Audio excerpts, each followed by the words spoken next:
जी अस्सलाम वालेकुम नाजरीन। आज एक बड़े इंपॉर्टेंट और सेंसिटिव टॉपिक के ऊपर मैं बात कर रहा हूँ। देखें, जिस तरह हाईवेज़ और मोटरवेज़ के ऊपर पता क्या है कि लोग जो लंबी ड्राइव्स करते हैं ना, तो लंबी ड्राइव्स में नींद उनको ज़्यादा तंग करती है और बहुत से लोग सफ़र भी होते हैं, इवन एक्सीडेंट से भी गुज़रते हैं।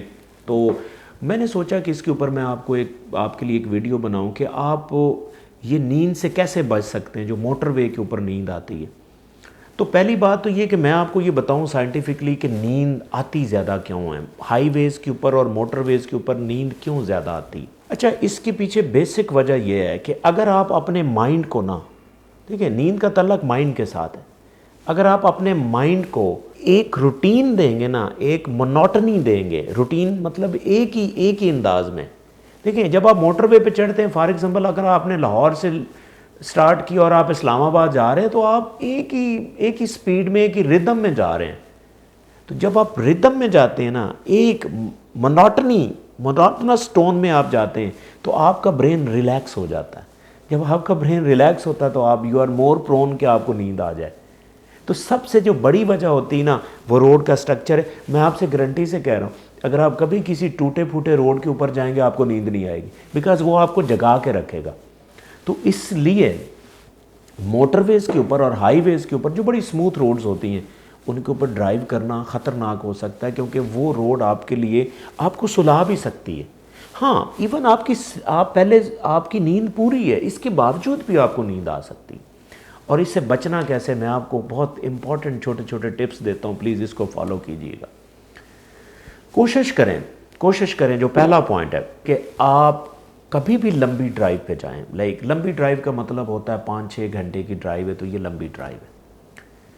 अगर आप कभी भी लंबी ड्राइव पे जा रहे हैं, तो आप एटलीस्ट कुछ 7 से 8 घंटे आपकी नींद पूरी हो, तो फिर आप ट्रैवल करें। पहला पॉइंट।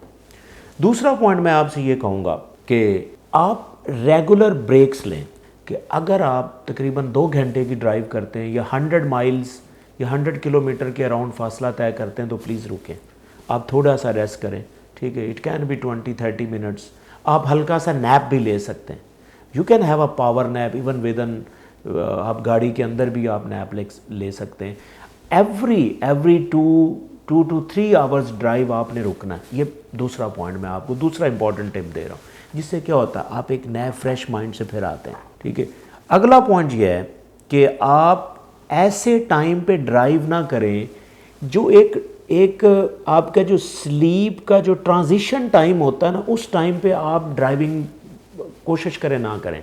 यूजुअली वो लोग जो दोपहर को नैप लेते हैं, उनके लिए ये है कि वो 1 से लेके 3 बजे तक, यानी कि जो नैप का टाइम होता है, फ़र्ज़ करें आप 2 बजे सोते हैं, 2 बजे आप नैप लेते हैं 1-1.5 घंटे का, और अगर आप ड्राइव पे निकल गए 1 बजे निकल गए हैं, तो ड्यूरिंग द ड्राइव आपका नैप का टाइम हो गया है। क्योंकि आपको पता है कि आपके ब्रेन के अंदर ना एक रिदम चलता है। अगर एक एक्टिविटी आप रोज़ कर रहे हैं ना, तो वो एक्टिविटी ऑटोमेटिकली ब्रेन आपको उस एक्टिविटी में ले आएगा। जैसे आप फ़र्ज़ करें रात को अगर आप 10 बजे सोते हैं, तो यूजुअली आपको 10 बजे नींद आना शुरू हो जाती। तो इसका मतलब है कि ट्रांजिशन, जो स्लीप का ट्रांजिशन टाइम होता है, उस टाइम आप ड्राइव ना करें, लंबी ड्राइव पे ना जाएं। पहला टाइम कौन सा है, 1 से लेके 3 बजे तक, इसमें आप ड्राइव ना करें, लंबी ड्राइव ना लें। मैं शॉर्ट ड्राइव्स की बात नहीं कर रहा, क्योंकि शॉर्ट ड्राइव आपको सोने नहीं देती। आप विद इन द सिटी कोई प्रॉब्लम नहीं है, आपको ब्रेक लगती रही, आपको नींद नहीं आई। और दूसरा ट्रांजिशन वाला जो टाइम होता है, वो रात को, ये थोड़ा बहुत वेरी कर सकता है पर्सन टू पर्सन के आप किस टाइम सोते हैं, लेकिन रात को 11 से लेके सुबह 5 बजे तक ये भी आपका ट्रांजिशनरी टाइम होता है, ये आपकी डीप स्लीप का टाइम होता है। अगर आप इस टाइम भी अगर आप ड्राइव कर रहे हैं, तो ये भी आपके लिए ख़तरनाक हो सकता है। हाँ, फिर आपने इसके लिए अप्रोप्रिएट मेजर्स लेनी है, जो मैंने आपको पहले भी बताया। मेजर्स ये हैं कि आप हर 2 आवर्स ड्राइव के बाद आप रिलैक्स लें, हल्का सा पावर नैप लें, ठीक है, आप फ्रेश हों और फिर आप गाड़ी पे जाएं।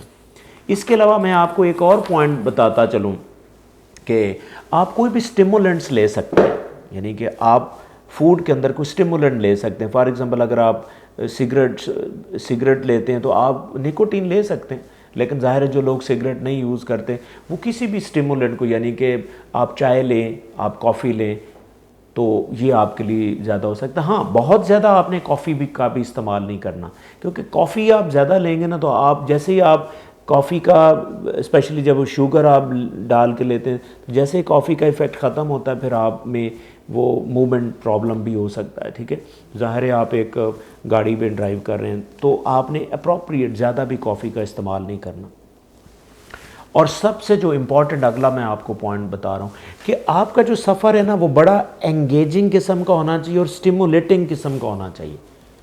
लाइक फॉर एग्ज़ाम्पल, आप ऐसा म्यूज़िक लगाएं, म्यूज़िक के अंदर मोनोटनी नहीं होनी चाहिए, यानी कि एक ही तरह का म्यूज़िक लगा होगा ना तो आपको नींद जल्दी आएगी।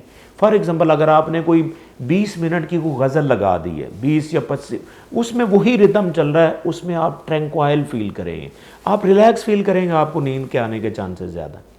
मैं आपसे सजेस्ट करूंगा कि जो लोग गाड़ी में म्यूज़िक सुनते हैं, जब वो लंबे सफ़र में जाए ना तो उनके म्यूज़िक में वैरायटी होनी चाहिए। लाइक अगर आप एक पंजाबी सॉन्ग सुन रहे हैं, अगला डिफरेंट होना चाहिए, उससे अगला डिफरेंट होना चाहिए, एंड सॉन्ग्स बड़े छोटे छोटे होने चाहिए, ताकि आप लंबे सॉन्ग में जाएंगे ना तो वो एक रिदम है जिसमें आपको नींद आने के ज़्यादा चांसेस हैं। हाँ, अगली बात मैं आपको ये, आपकी जो कंपनी है ना वो बहुत मैटर करती है, इसमें आपने एहतियात करनी है। यानी कि अगर आपकी गाड़ी में आप ड्राइव कर रहे हैं, 3-4 और लोग बैठे हैं, अपनी साथ वाली सीट में वो आदमी बिठाएं या वो पर्सन होना चाहिए जो फुली अलर्ट हो, जिसको नींद ना आ रही हो, वो एक्टिव हो। क्यों, मैं आपको बताता हूँ, अक्सर मैं मिरर न्यूरॉन्स की बात करता हूँ। अगर आप ड्राइव कर रहे हो और साथ वाला आदमी सोने की तरफ जा रहा है तो आप भी सोने लग जाओगे, बिकॉज आपके जो मिरर न्यूरॉन्स हैं उसको कॉपी करते हैं। जिससे मैं अक्सर मिसाल देता हूँ, यार्निंग नहीं होती, जब ऐसे ही आप जमाई लेते हैं तो अगला बंदा भी जमाई लेने लग जाता है, तो ये मिरर न्यूरॉन का कॉन्सेप्ट होता है। तो आपकी जो कंपनी है काइंडली वो बहुत इंपॉर्टेंट है। ये मैंने आपके साथ कुछ छोटे छोटे टिप्स शेयर करने थे। अगर आप लंबी ड्राइव करते हैं तो काइंडली इन पॉइंट्स को जो है वो फोकस करें और इंशाल्लाह आपका जो ड्राइव है बहुत अच्छी जाएगी। Thank you so much.